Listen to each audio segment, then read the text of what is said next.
Salamat kayo sa page sa warm kayo na pag-welcome. No? And thank you so much for inviting me again here sa Grow Point. Maayong buntag, maayong suwan.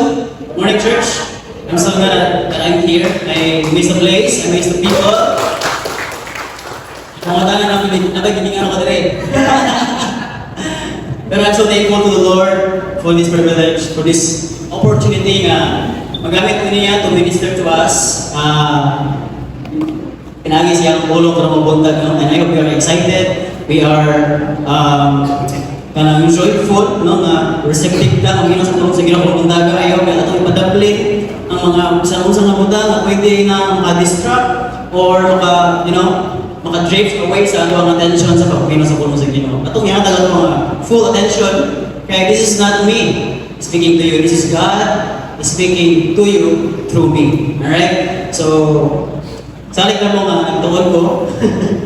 Salig na mo nga ako dyan di praise ang Ginoo. Matabangan ko niya. Kasi ang grasya, no, mapadayag na mo ang iyang pulong sa inyong karong buntag. Dili rin siya para sa inyo, para rin sa tawanan. Alright? This word of God is for all of us. And I hope and pray na makatabang niya siya sa tawangan Kristohanon na kinabuhi. Yung pagtuod sa Ginoo. But first, let's ask the Lord's blessing. Karong kabuntag. Let's pray, Father, we thank you for this wonderful opportunity that God, we can be here in this place today. We can thank you. We can praise you for your faithfulness, for your goodness, Lord, for preserving our lives. Lord, tungod sa imong grasya, ano yung diri karon, tungod sa imong kamaayo, Lord, na diri karon, wala din bini gipasanggaan Ginoo Dios, wala din bini gikalimtan Ginoo, maayo ka. And Lord, karon akong giyampo. Lord, natabangan nimo sa among pagpamati sa imong pulong karong buntaga. Natagaan nimo kaalam gikan sa langit, gikan sa imong gingirian Ginoo Dios. Pagsabot gid mi Ginoo. Tuok jud Lord sa mga kasing-kasing Ginoo sa mga muna Lord ang imong pulong karong buntaga. Lord, di ba kayo na mo ang imong presensya? Wala nilain Lord, may biyang ko nga pangayoon sa mga Lord kundi lang imong presensya to visit us here in this place today in a very special way. We pray this in Jesus' name. Amen. Alright, ilan ang tugayan ang title of the message? Obviously is I person. So, ang English ko dire, kung mga 50%, then ako po Bisaya 50%, pagkamutan ako no, tapos sa Ginoo nga, ako gumawali ang young word ng klaro, masabtan, para makatabang din siya sa ato kinabuhi as Christian. So, our main passage sa Bible karon is found for us in Philippians chapter 3, verses 12 to 14. So, yun naman mga Biblia, it is na yung ablihan ng mga Bible, para practice mo sa basa sa yung Bible, no? Maybe huwag mo kadala Bible, pero na may Bible app sa inyong mga phones, okay na po na siya. Pero huwag mo kadala, huwag mo may choice, ay problema ka na ay slides. Alright? Ako po tigutan ng slides sa tuwa nga, passage ka rin nag-montar. So, akong basahon sa pulong sa Ginoo, verse 12, beginning in verse 12 sa chapter 3 in Philippians. Not that I have already obtained all this, or have already arrived at my goal, but I press on to take hold of that for which Christ Jesus took hold of me. Verse 13, brothers and sisters, I do not consider myself yet to have taken hold of it. But one thing I do, forgetting what is behind and straining toward what is ahead. Verse 14, I press on toward the goal to win the prize for which God has called me in heavenward in Christ Jesus. May the Lord bless the reading of His Word. In today's message, we will learn the answer to the question, how to keep moving forward and get unstuck from your present challenge in life. No? Pero ganun mo focus sa atong Christian purpose sa itong kinabuhi. Okay, kita mga aspect na pwede na siyang apply. Maybe in your workplace, in your business, magkaroon na mo focus sa atong Christian purpose, which is to share the good news of the Lord Jesus Christ. Kung muna siya yung pinaka-main purpose na ito as believers, no? And we have this privilege, huge privilege, na makashare ito good news sa bisan pinsan ng tao na itong encounter sa itong binabuhi. Kasi kailan na mo, di ba? Members of your family, or maybe your friends, or co-workers. Alright? Ang pagkatanga is, how are we with that? Kumusta man ta? sa atong pagpang-share sa good news, sa atong mga kaila, sa members sa atong family, sa atong mga silingan, sa atong mga kagagawan, parinti, amigo, higala, o kawas trabaho. Kumusta man tayo, Davita? How is that aspect of our lives? How are we doing in that area as Christians? Okay, sa kung kayo mo na itong main purpose ng mga Christians. Giputang dagi, position ka sa Ginoo, diri sa bayuhan, diri sa taliwala sa syudad yun, no? Hindi, ganun kayo mga tao pa diri nga ma-encounter na ito, nga wala ka sila Jesus. Wala pa sila kadungog good news of the Lord Jesus Christ. Kita mo mga Kristiyano, kumusta man ta sa atong pagpang-sangyaw, no? Pagpang-share. Bisan dili lang dyan ka po sa kanil sa Bolivar, bisan ka lang sa park na, buta-patra ka sa stranger sa mga, tagalin mo gas truck, share mo siya, maybe problema siya makakabalo, di ba? The question is, kumusta? How are we doing in that area or in that aspect na ito? Kaya we as Christians. Okay, maybe you are in a situation, gunahan ko magamit sa Ginoo, pero feeling na ko, lisod kayo. Anong lisod man?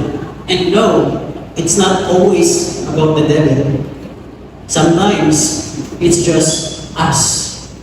Kita rin kabuong sa itong kagalingon. Kita rin gahatag ng rason sa itong kagalingon. No? Kita rin galisod-lisod, gahasod-hasod sa itong kagalingon. Para na tayo excuse ba? Hindi tayo share sa itong faith in Jesus sa mga tao.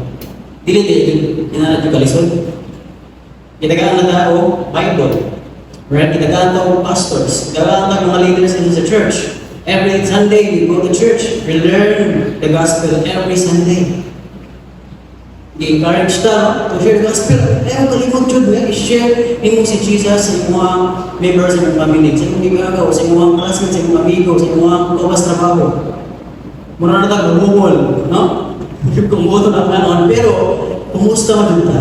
Nagamit ba ta sa Ginoo in this aspect, in this area of our lives? Because if there is one thing nga ganahan pagbuhat din sa tuwan, that is His will for us. For us to go to them and share Jesus to them.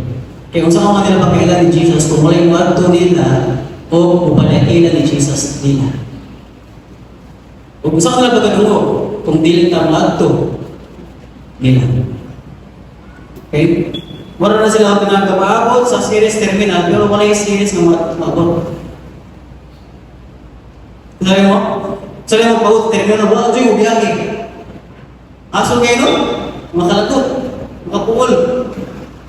Imagine na, ibutan mo yung position mo kahulayuan sa mga tao, kung wala kay Jesus, maabot sila, nato. Nakita mismo, ato nila, maduwag nila, share nila, kabalo ilang kasing-kasing, ready na kayo. Nga madawat sa tulong sa Ginoo. Ikaw lang ang medyo ready. Ikaw lang ang dili huwili. Kung lawon kay ka, no? Kaya wala kay alam sa mga pagsugod. Pagstorya kay ni Jesus. Alright? Manang natay, Pastor Mitch, no? Natay, mga leaders direct. Mutabang na ito. Ganahan ka nga, paggamit ka sa Ginoo, kinaspasimit ka sa Mitch, pwede mo nga. Katabang di mo nga, tuluan mo di mo sa mga. Di ba? Pila naman na. Kana if, ganahan juga. Kana if natay desire. I believe na atay desire. I believe na atay kagustuhan sa mga kasing-kasing, ano? Nga, dili lang kita mo yung makailan ni Jesus. Masa na lang mo silingan. Nga, gusto ka ba mga tagsudan? No? Gusto ka ba kayo matabang mo siya? Gusto kayo makatundong na ako, pero wag ko kasi ni Jesus niya. Yes, as Christians. And today, I hope that this message will help us, will empower us, will encourage us, and will motivate us to do the only main thing God has called us to do, and that is to share the good news of the Lord Jesus Christ. Now, balik sa main passage, verse 12, chapter 3 of Philippians. Not that I have already obtained all this, or I have already arrived at my goal, but I press on to take hold of that for which Christ Jesus took hold of me. Basta po tayo guys, na-calling si God sa Lord, as Christians. Ang calling is for us to go to the unsaved world. Magamit na sa Ginoo as a beacon of light, to channel of love of the Lord Jesus Christ. Kaya kalibutan, iuha po ng kalibutan sa tinuod nga pagigugma. Kung ang tinuod nga pagigugma, magikan ra gikan sa Ginoo. Pinaagi sa ato mga kinabuhi, mga Christians. Okay? Maka-encounter ang unsaved world sa Ginoo pinaagi sa ato ang mga kinabuhi. Kaya lang kita mapakita ta na sila nga ako Diyos. Ako kasimba ko ang tinuod at buhay ng Diyos. Dili sa Robert Bible. Right? At ang kinabuhi at ang pagsimba. Dili lang kayo atong pagsimba tama na sa pagkanta, no? Ba't katong ibang kanta ganyan ang mga words dali kayo? Mas lamig na siya mapakita na to sa itong kinabuhi. No? Na nagadanag ang kamaayo sa gilid sa itong kinabuhi. Makita sa mga tao sa malikot niya, kalipayon kayo siya. Isang kabulog ko nga siya na yung problema, pero taong po nagyapon siya. Malimayo nagyapon, nag-express yung face because we have security in God. Dapat pumaray makita sa mga tao sa itong malikot. Nag-isa ni resulta, kalipay ka kay gano'n, nagsalit ka sa tuwang tinuod at buhay nga Diyos. And He has a calling for each one of us. And this is the one thing that God wants us to do. Maybe sa imong specific na situation na kung kinabuhi ka ron, God wants you to share the good news with your family members or with your friends. Or He wants you to, start a business that will allow you to share the good news with many people. No? Hindi na gamitin mong business by nga gusto sa imong tindahan, butangan na mo sa atubangan verse. Ingon si Jesus, I am the way, the truth, and the life. No one comes to the Father except through me. Simple na nga, verse na butang atubangan sa imong tindahan, makabasa ng mga tao diya, just noon kayo ni mga dire. Kung matala dito sa imong religion, diyan ka, insert, share ka gospel ko ni Jesus Christ. Kasi nalisod, di ba? Or sa tindahan, butang ka gospel truck, tubangan sa cashier.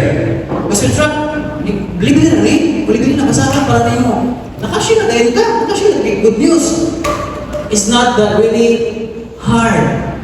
It's just that we have to think of many ways, possible ways, we can share the goodness of the Lord Jesus Christ to many people as we can.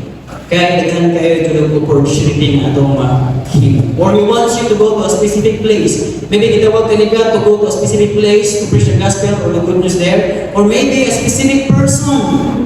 Maybe butang dun sa Ginoo sa kasing-gasing. Kita niya nga, wala niya Jesus. Luoy kayo yan, dinabuhi. Wa siya kailang Ginoo. Itandog sa Ginoo sa kasing-gasing. Duulan ang person. You share the good news to that person. And you know what's the best thing when you go forward with God and share the gospel to someone? He will do more than you can imagine. He will for sure multiply the result that you expect.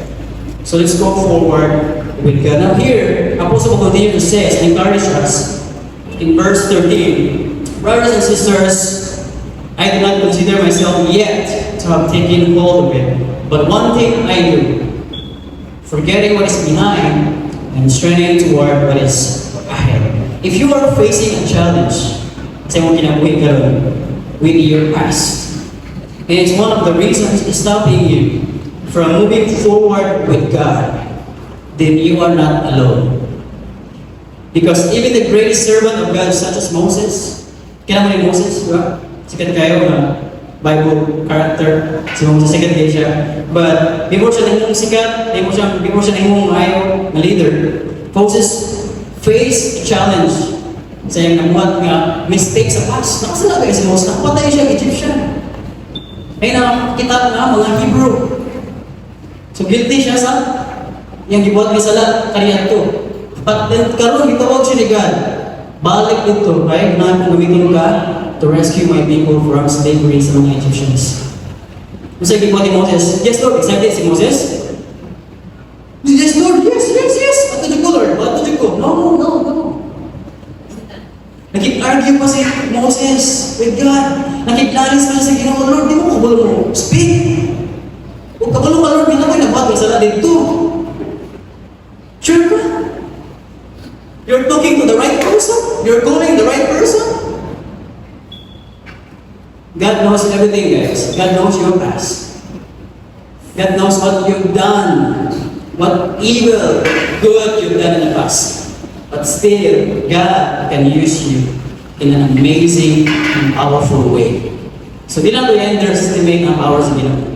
Maybe you can see yourself nga dili ka able, but the fact na gitawag ka sa Ginoo, able to kaniya. Tagaan to kaniya o kung sa imong kinahanglan. Kung sa may gipabigat sa kinapalimong sus. Di ka kung speak, I give you error. Di ka motuwa ang meron mo, I give you these signs and miracles. Kung sa may kinahanglan. Ha?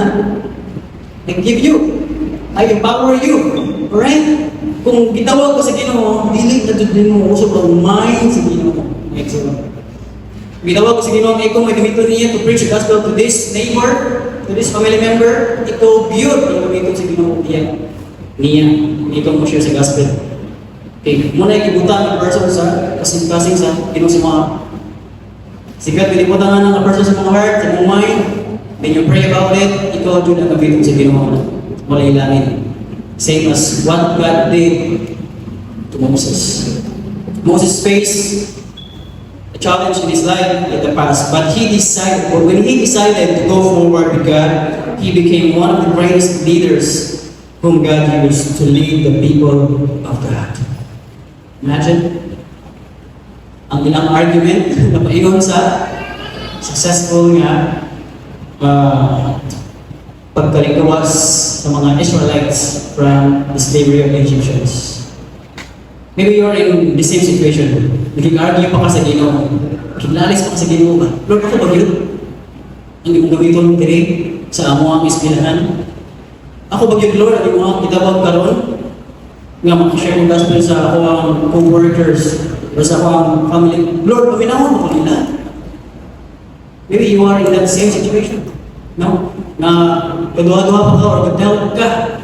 Nagamiton pa ka sa Ginoo. Guys, mga exol, you are not alone. You are in the same position with Moses here. But when Moses decided, he decided to Moses, the Lord, I will go as long as you are with me. Malabad mo sa Ginoo. Lord, di ko kaya niya. Pero Lord, kung kuyo ka na ako, sure ko kaya ka na. So, when you go and share Jesus to whoever, ayaw yung kalimutan kung invite ito, hindi mo si God. Kung yung mo God, please, biyugi ko.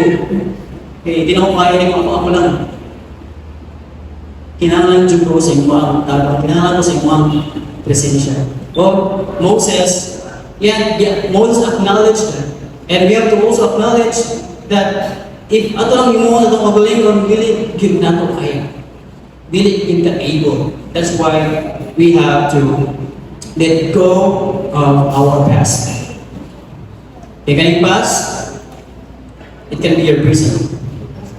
And when the Apostle Paul, actually these letters, Philippians, Galatians, galing sa Paul na letters sa mga churches, kung saan yung Philippians, actually, gisulat din ni Paul while he is in prison.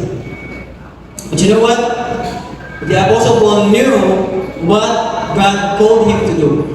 Kaya bulo si Moses, bulo si Apostle Paul, kung sabihin ang calling sa Ginoo sa iya.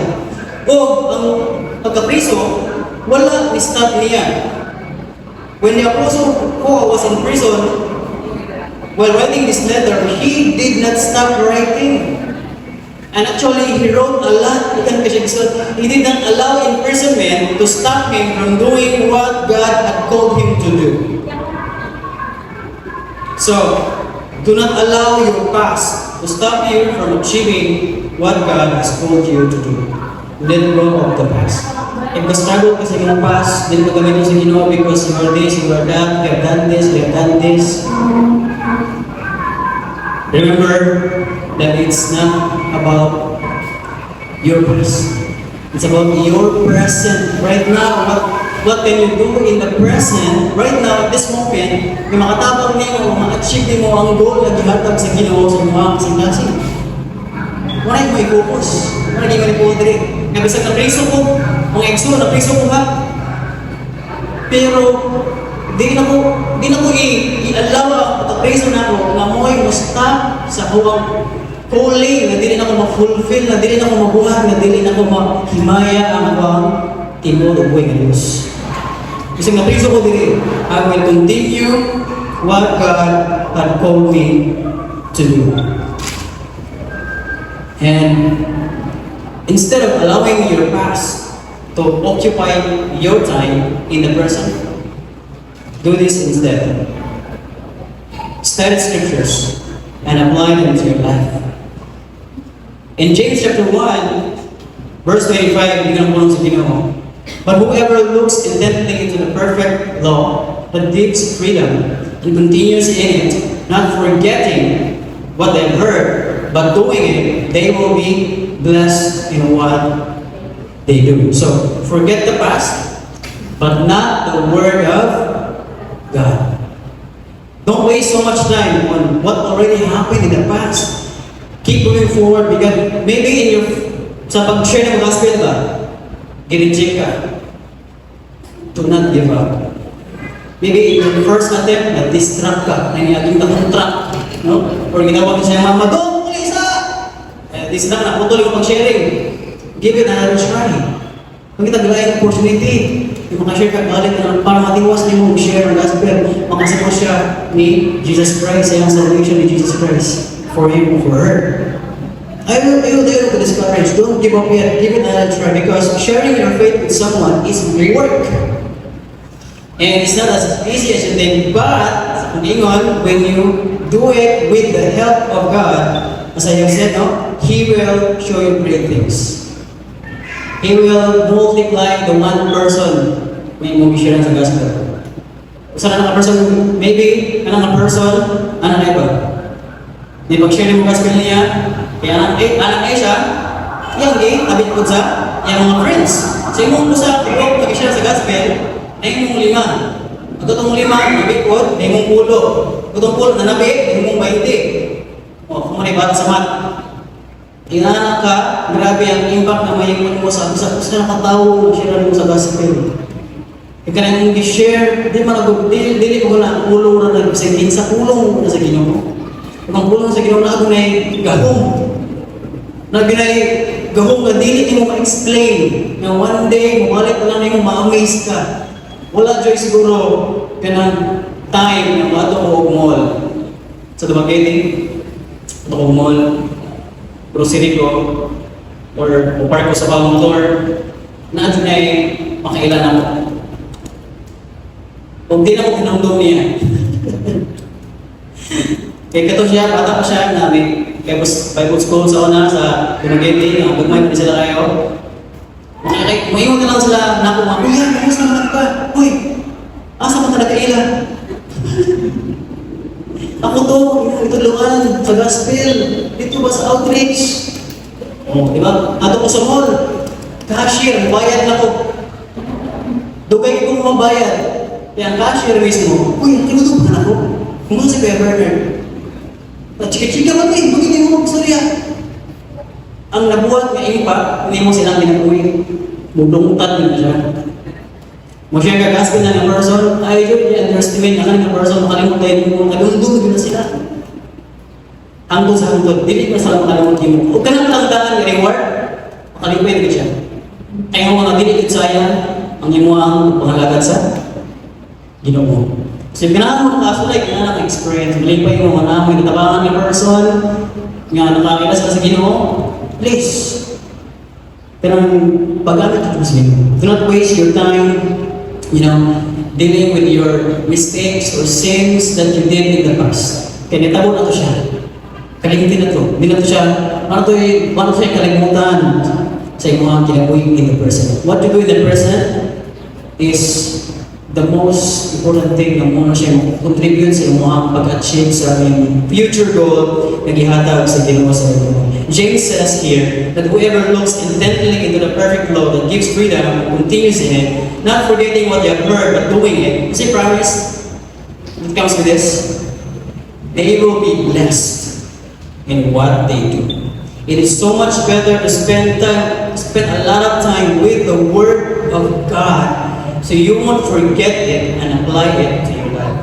And so you will be successful in achieving what God has called you to do for His glory. And it's a promise. A promise na sa puno sa Ginoo.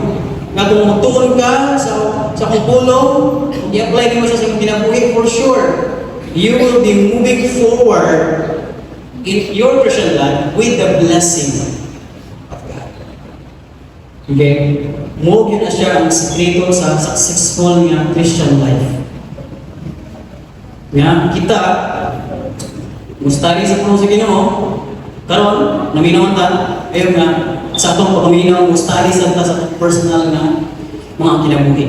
Nga kanina itong ipuminaw nga wali or pagtuon sa puno sa Ginoo, inyo yung gagawin sa inyo mga panimalay. Itulog niyo sa iyong mga anak, sa iyong mga silingan, itulog niyo balik sa iyong pagbalingon, aron apply niyo, hindi mo malimot, hindi ta malimot. So we will not forget what the Word of God told us, and so we can apply this into our lives. And so when we apply this sa ating kinabuhi, we will be successful in achieving what God has called us to do. Muna siya purpose sa Biblia, mga example. The Bible is literally the manual for us to accomplish what God has called us to do. Ganahan ka na nag-share mo gospel sa tao, paminaw nila nimo, pamamaha sila nimo kaya naman, dagan bigay memorize ng verses. Asa man nimo mabasa ang mga verses ha? Bible. Yang okay basa-basa Bible, so ako mag-share sa tao. Diba? So magsugod yun siya sa mong pag-discipline sa mga galingon to read the Bible. It starts here. Read, study, and apply. May payo mo na yung mga taga-takuntay kaysa sa maglunang ka sa imong kaniagi nga salaan na buhat, no? Unang kawarat baboy, kumuhugaw ka sa kabalos ng lapok, balik ka sa paliguan na nimo, balik ka siya sa lapok. Oh, ganang ka imong baboy, kaya okay, tao ka, yung baboy. Alright? Kuha na ka sa kinahulingan sa kalamukan. Kaya balik ito. Alright, di na baboy. Salvar na kasi, bisalvar na kasi Ginoo. Kita na ang mga tao nga nalimpyo, ginagi sa grasya sa Ginoo. Kita may gamiton sa Ginoo, araw ka pang tao na salvar, masalvar. Goods? So, let go of your past. And para yun ta, yung Apostle Paul today, brothers and sisters, kung balik-balik yun ang verse na para mamemorize na sabi, I don't consider myself yet to have taken hold of it, but one thing I do, forgetting what is behind, straining toward what is ahead. Work out your goal. See, Apostle Paul sa mga kanina, as he was writing these letters, na-prison siya. Right? Naniwan siya sa chapter 3 in verse 1. Further, my brothers and sisters, rejoice in the Lord. It is no trouble for me to write the same things to you again. It is a safeguard for you. Kabalo mo sa kasabot na mga ito, this means that moving forward requires effort. Achieving your goal requires effort. Achieving your goal requires your commitment. It's like when you want to achieve a particular body figure, you're gonna have a good fit. Right? It will require you strict discipline sa imong diet and going to the gym. Achieving the goal that God has called you to do requires your full cooperation in the process. And sa atong paglantaw sa kinabuhi ni Apostle Paul sa iyang experience, maka-learn ta that despite being in prison, he is still committed to accomplishing the work of God pinaagi sa iyang kinabuhi. And I don't know how difficult was that. Nga si Apostle Paul nag-priso alone in his prison cell, nagmusara siya, and then there's no one there, less sunlight. So pag mo siya kauban sa prisuhan, we want to encourage him. Less sunlight, less talking, less associate sa mga tao. Di na normal sa tao, no? Hindi ka maka-istorya, hindi ka makahalubilo. Less sunlight again, and dark. I don't know how difficult it was. Mag-imagine na lang ta, kung sa kalisod, no? And he is in chains. Kadinahan siya. I don't know how difficult it was to ride while you are in chains. Alone in the dark. Wala yung suga nito, guys. Nakakadina siya, wala yung less sunlight.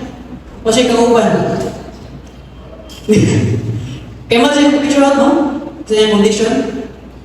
And then, he did not stop writing these letters. To what? To encourage believers. Imagine na, no one is there to encourage him. Kaya na siya sa this man. But, siya ito siya nagmuhi mismo ang encourage sa mga believers outside. And he did not stop. Maybe you are in the same situation, but obviously, wala ka sa Krisuhan. But in life, no, you are discouraged, luya ka sa mga Krisuhan kinabuhi. You feel like you're alone in the dark. Isang daily, kaya kayo, ilit pa kayo, oh. Di ba? But in your Christian life, maybe you feel like that. Nga, Lord, ano may purpose ako ang Krisuhan may kinabuhi? Eh kung wala kang galit, anong tugayan ka man mo din eh? Nada na purpose mo yung Krisuhan. May purpose nga anong ikaw mismo, ikaw ang Christian sa iyong tibok pamilya member, ikaw ang Christian. Sa iyong eskwela, ikaw ang Christian. Sa iyong trabaho, ikaw ang Christian. May purpose. Kanong importante sa Ginoo. Okay? Yung purpose ng Ginoo, akong yung ibalik-balik ang purpose is to share the good news of the Lord Jesus Christ. Tanawa sila na wala sila yung ginawa sila padulong. Nagmarcha sila payon sa impyerno. Now, ibutang yung pagulay sa ilang posisyon. Kung wala pa kay Jesus, kaya ito, asa ko padulong? Sa labi na ang kayo padulong sa impyerno, no? No. Because we can imagine, kung padulong sila sa impyerno, everlasting suffering, wala katapusan may bagantos. Kung kaya paluta na yung katuturan. Kung di na ito sila warningan, nga muna ilang dalat na padulungan, wag mo sila, di sila sa kakayaw, di sila kaila sa Ginoo, di sila kakita o paglamon. Kung kita mismo gamitin sa Ginoo, sama sa gibuhat ni God sa kinabuhi ni Apostle Paul, kaya bisa na siya sa kalisod sa iyang kinabuhi, igamit niya po siya, kaya nagpagamit man siya. Naggamit siya sa Ginoo, ay nagpagamit siya sa Ginoo. Mura ginay na prerequisite, mura ginay kinahanglan sa Ginoo sa buhat ka, willing ka na ang paggamit sa Ginoo. And you know what? Sa kung ingat, God knows your past, He knows what you did, but still, if God, ibutang ni God sa kasing-kasing, di mo, share ka gospel, aning person, aning family member, aning workplace, or aning eskwelahan, gamitin yung ka sa Ginoo. And, makasaksi ko na kayo, naka-experience ito, naka-experience ko ang gamit ko sa Ginoo sa akong campus. Naka-experience ko ang gamit ko sa Ginoo sa akong family. Nga nagdala na akong mga igsoon sa church. Nakita na akong mga igsoon, nagsimba, nangalagad sa Ginoo sa church. Kaya nagpagamit ko sa Ginoo. Nakita na mga na-share na ang mga kapatanunan na share na sa gospel, nabata pa sila, ang tuladat pa sila nalimot. Kahit ako nagpagamit sa Ginoo. The same thing God can do in each of your lives. If you are just willing to be used by God to share His good news to the people in need of salvation. And you know what? Sa enemy sa pag-work mo sa goal, hindi mo sa mga kinabuhi. Yan kaya kabigat sa kasing-kasing. Overthinking is the killer of your time. Once time passes, you cannot take it back. And you lose your opportunity. That's why most Christians are stuck. Because they overthink everything. And planning and overthinking is different things. Okay, planning will help you get where you want to go. But overthinking is going in circles. So what I'm doing? I just remember the story. Balik sa atong story ni Moses. Pero matulog sa stories ng mga Israelites. Okay? Mga Israelites, niluwas sila sa Ginoo from the slavery of Egyptians. Diba? Naluwas na sila. Nakalikuwas na sila. Pagkabot nila dito sa Pagsugod nila journey, payon sa promised land, kasi ilang ipakita na batasan sa Ginoo. Ha? They murmur. And they worry about everything. They worry about food. They worry about water. They worry about safety. Overthinking, your goal will get you stuck. Kaya despite sa kadaghan ng mga miracles sa gibuhat ni God sa ilang tubangan sa mga Israelites, no? Aliman ka, malabang ka, o gagat, nagdito ka, kita naman na sa inyong kinabuhi ka ron? Ha? Natunga ka ng dagat, nilabang ka? Amazing kayo, no? Pero parang nila, okay. So, yung ginawa, makita ang gilas ng ginawa. Wala nila na-appreciate, guys. Kaya kung sa'yo itabong sa ilang mga mata, kailangan pag-worry. May God doon untang, nibalik lang ta sa Egypt. Kaya dito, bahala matay basta kay busog. Tao na yun, no? Piliyon kung silang mahimong slave. Kasi sa maliggawas sila. Hingin sila ng Lord, isaaran sila sa Ginoo nga, dato sa promised land, flowing with milk and honey. Wow! Wala nila na-appreciate. Wala nila nakita. Wala nila na-imagine. No, ipagkita lang sa grabe kung ano mapag-rescue ni God sila from the slavery of Egyptians and the Pharaoh. Wala nila na-appreciate. Mas na-blinded sila sa ilang pag-worry, sa pagkaon, sa water, and their safety. So, they did not reach the promised land. Atong mga next generation ang mga nakasunod sa promised land. Tingnan naman, they traveled the desert in circles. Sometimes, kailangan sa Ginoo. Kung gaya ka pulo, o kasing-kasing, maglibot-libot na yun ka. O kasi mamiss mo, blessing sa Ginoo. Ang uban, na-bless na. Ikaw, nagdilat-dilat na sa kilit. Nagtanaw na kanila, may mo siya, nag-bless sa Ginoo. Ikaw din, hindi ka-bless. Ano mo makag-bless? Tabi tinakulan ka. Napakilid-kilid na ka. Napitiw ka, magpatungan dito. Why? Magamit ka sa Ginoo. You will miss the blessings of God if you will not step up in your faith. Kung dili ka ma-step sa iyong faith, dili ka makita ang work, di ka sa kinabuhi, mahuman na lang yung kinabuhi, dili sa kalibutan, pinagbalit mo ito sa langit, bakay mo dawat ka reward. Sigot ka, may mga kauban dito, sa langit, balik mo maya kayo, nag-reward ikaw, dili na po sa Pilipo, lahir ako sa linya. Ito muna guys, ulit guys. Right? So mga Christians, samtang buhay pa tayo, samtang napatay kusog, samtang napatay mga words ng gawa sa tababa, ato ang isang yaw ang kabayo o ang good news ni Jesus Christ sa mga kinahanglan. And what will help us stay committed? Like, kung ato rin work out, again, using your own strength, hindi dyan makain mo. So kung sa ito, buhaton para matabangan na to stay committed in achieving our goal, instead of overthinking, pray na, no? Pray. Again, this is the Apostle Paul while in prison.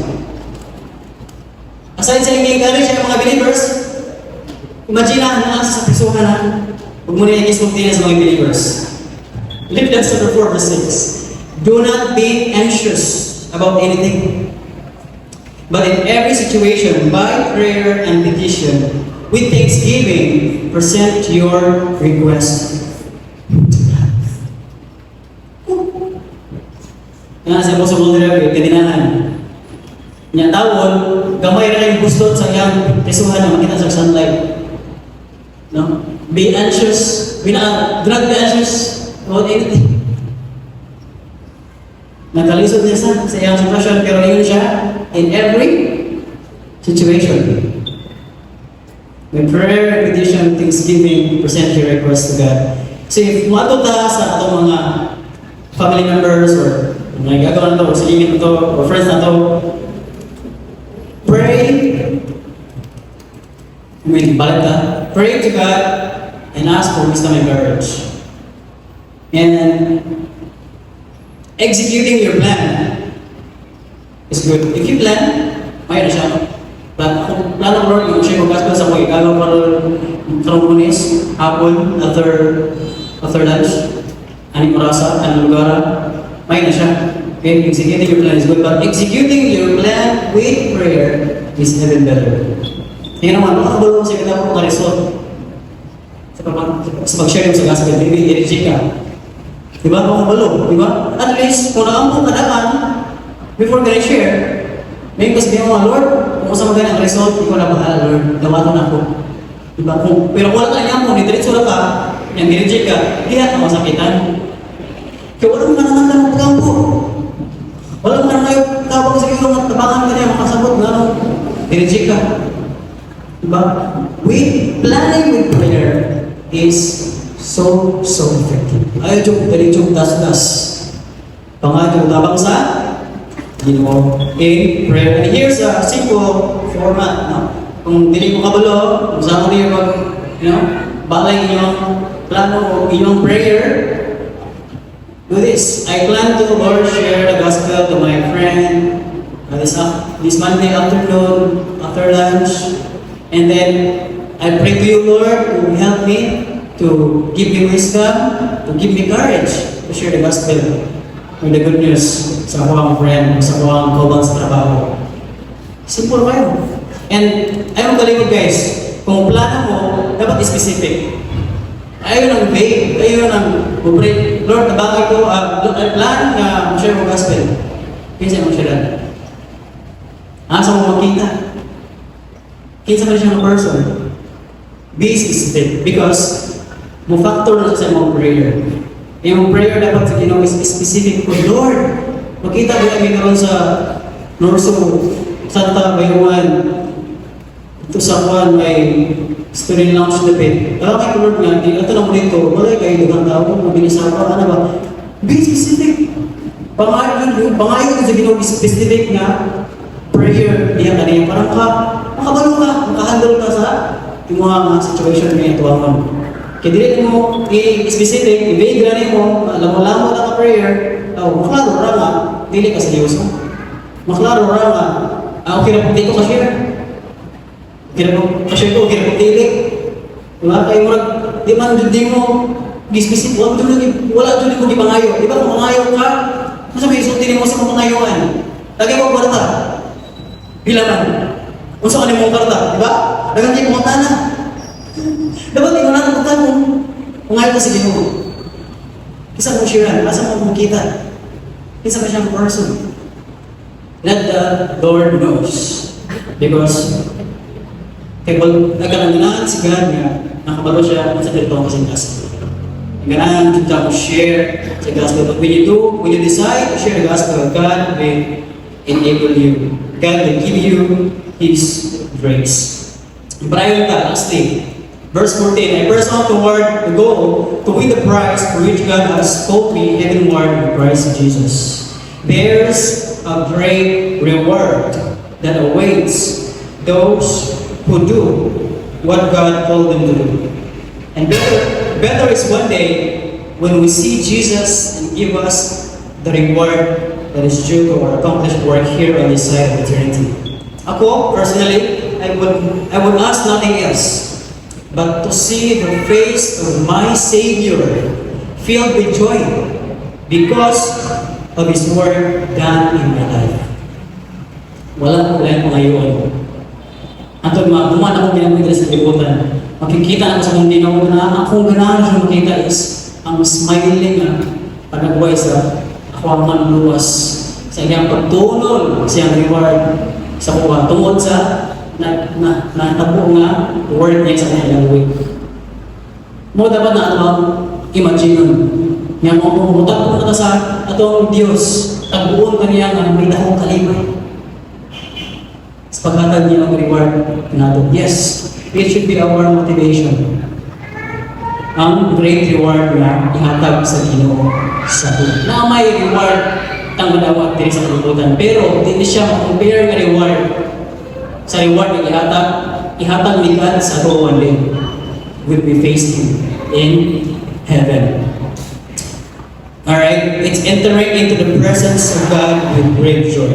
And in light of everything, nga gitulong ni Apostle Paul karon sa tuwan of how we can move forward with God and get unstuck from present challenge in life, especially sa pag-fulfill sa ato ang purpose as Christians to share the goodness of the Lord Jesus Christ to whomever ay makapamati sa pulong sa pamati sa good news of salvation of Jesus Christ. And I want to close with this verse. 1 Corinthians 15 verse 10. Sa tanan natin na learn ang buntag. Alright? Di ka ni Apostle Paul. Alright? Apostle Paul says here, 1 Corinthians 15 verse 10. But by the grace of God, I am what I am. And His grace to me was not without effect. No, I worked harder than all of them. Yet not I, but the grace of God that was with me. The Apostle Paul became the Apostle Paul because of the grace of God.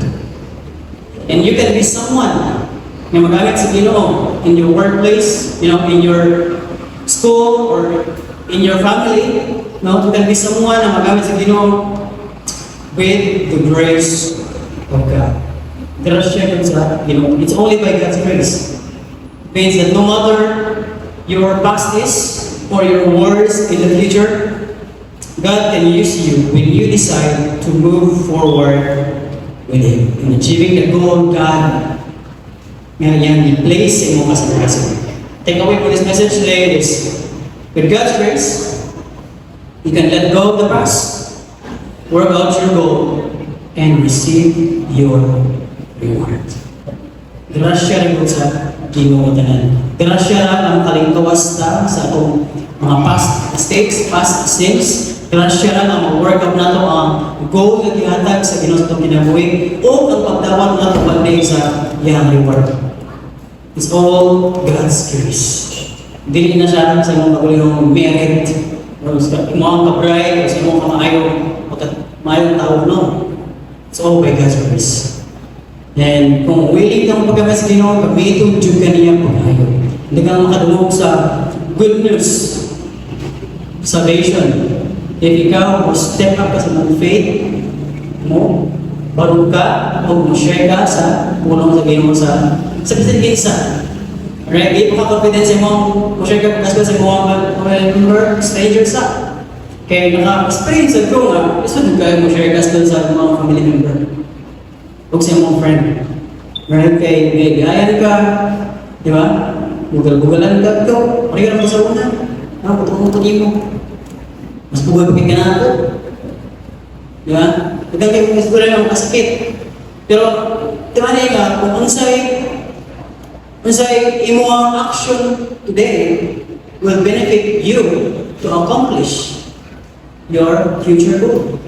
Right? Kung magpadaog ka sa mga masakit na words, maluya ka, di ba? Magpadala ka, siyempre, hindi mo ma-achieve mo ang future goal. So, magiging mo sa Ginoo, forget that past. Di ba? Past naman to. Buhay ka sa una. Buhay ko. Pero karon, ibago na ko sa Ginoo.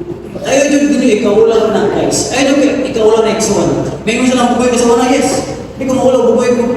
Pero musod na, gamit sa Ginoo makaroon, naluwas ko. Huwag na ako karoon diri, para i-share na ko nimo. Masaya nakapagpos pang kinabuhi. Ganun ang kabalo. Di ba? Guys, balay-balay ko eh. Pili ka na, kung kung alam mo share gas, i-practice sa salamin. No? Practice, matubang ka sa salamin sa CR, or isa-asa ka sa salamin. Practice niyo mga galingon. Kung share ka, nag-sprayan mo galingon ba? Example, mga nag-traps. Naku, i-share niyo mo, kung gawaton, yung sa paligawain, pag sa Ginoo, practice! I-practice na kay, kung di ka ma-practice, kung saan, parang ko na sa basketball. Kung di na ma-practice, umayon sila ang LeBron James. Basta ka na mag-practice, pili magana niya po. Pero kung ma-practice, pag di na siya maayo, budaog, di ba? Sakto? Same mo na sa ato mga Christians, ma-practice na. Ginagmay, no? share sa gospel, antong magdadako, antong magkamayo ta. Hindi nakakabantayan na, namayo na kang share gospel. And then mga nalawas, na yung mga dako ng Jesus Christ, tungod kayo, i-share kanila. It's just that one step at a time, guys. One step moving forward with God. And sa tumingon din, with God's grace, you can let go of the past, work out your goal, and receive your reward. May the Lord will bless His message to us today. Let's pray. Father, we thank you. Lord, salamat kayo sa mga grasya o kamayo. Tungkol Lord sa mga kamayo, sa mong grasya na amin din karoon, nakamating Lord sa mong bulong. Ako ang ang po Ginoon.